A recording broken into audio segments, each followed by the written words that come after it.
Hey, Don, can I add one thing? Come on, please. Hey, I just wanted to say, if you're in a situation like that and it looks like you're not going to be able to make your payments, the banks are really excited about giving you a forbearance. I hate that word with a passion.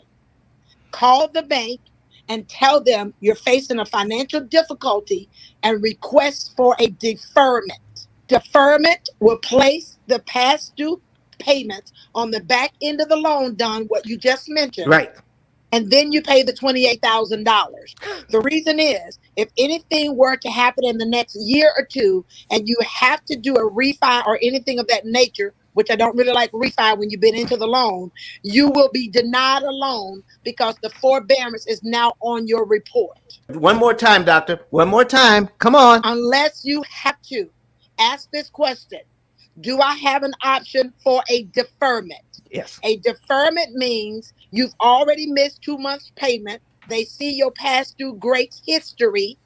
They would take 2 months mortgage payment, put it on the back end of your loan. Okay. Mm-hmm. If it is a forbearance, the banks will allow you to go 6 months, 12 months, and even 18 months with no payments. That's all designed. If you owe the bank 18 months, and something happens and you're not gainfully employed in 18 months, what happened to your house? It's gone. The banks are not in the business of purchasing houses, Woo. but they are in the business of making money. They make money off of your house that you have been tricked into going into a forbearance. Doctor, do you know how I know that that's true?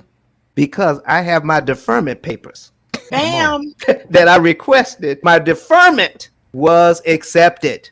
Come on It's now. always accepted when you have had a past due history of payments on.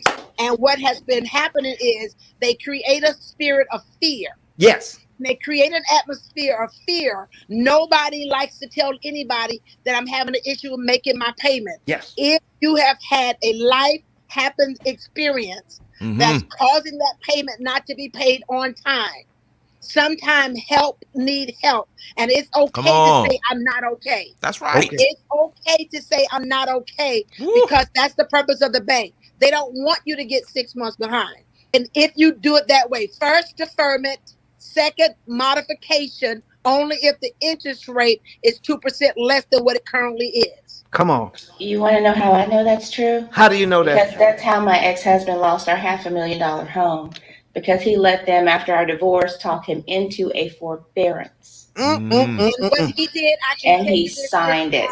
Miss YCEO, I can tell you what he did. Because you were going through a divorce, he probably thought the house was going to be awarded to you, or the judge told him to make the payments, and he agreed to make the payments, but he failed to make the payments. And as a result of making the payments, it looked like the payments were being made, and the banks gave him a forbearance. When it came down for you to take the home, which would have been marital assets, all you would have had to do was refi. You'd have kept all of the equity in the home. I'm Dr. Delane Smith. I'm also done a former foreclosure specialist. Come on.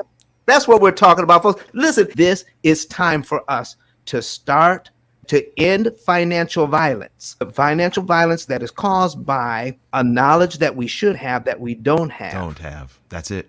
A knowledge that we should have, but we don't have, is financial violence. But listen, I don't want to focus on violence. What I want to focus on is the new financial literacy. The new financial literacy, so that we're going to end what we call the money matrix. You familiar with the movie? The Matrix? We're in the money matrix, and we think we're living our best life when we are being turned into interest generating machines.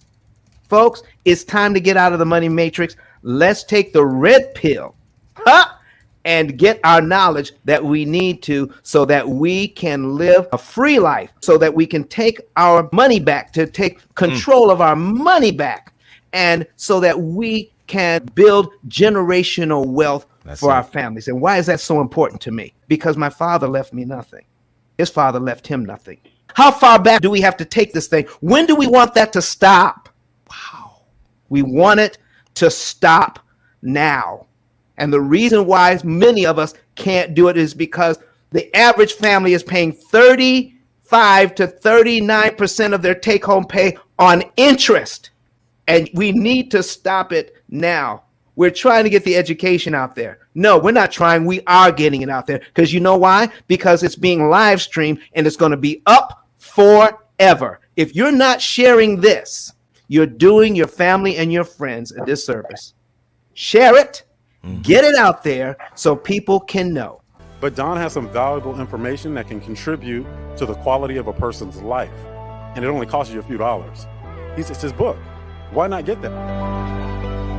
I'm going to go through the P.I.L.L method myself with some of my investment properties. So I'm going to link up with Don, and then I'm going to sit down with him, show him my investment portfolio, and see how I can eliminate interest.